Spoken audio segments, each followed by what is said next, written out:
Me ollaan nyt paikassa, jota mä oon pelännyt ehkä eniten. Eli Busch Gardensin huvipuistossa.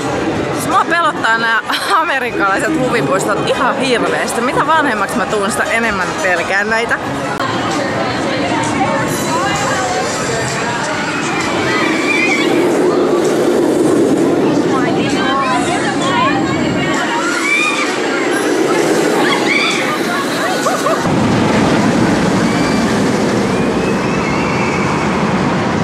Äsken mä olin 2 kertaa ihan järjettömän korkeassa vuoristoradassa, joka on tuolla, en tiedä näkyykö se tuolla takana, tommonen liilan värinen vuoristorata, se syöksyi ihan tälleen suoraan alas.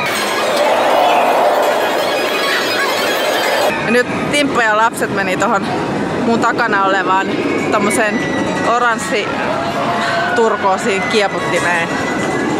Mä en pystynyt menemään siihen, mä en vaan pystynyt.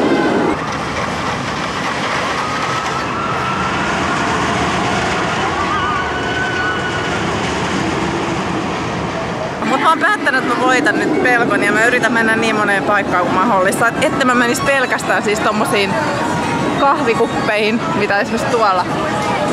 No pakko mennä ainakin muualle kuin possujunaan. Siis lapset ja Timppa ihan irvailee mulle. Nyt mä taas hengitän syvää ja seuraavaan mä lupaan mennä johonkin kauheeseen.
Nyt nää on ihan hirveitä.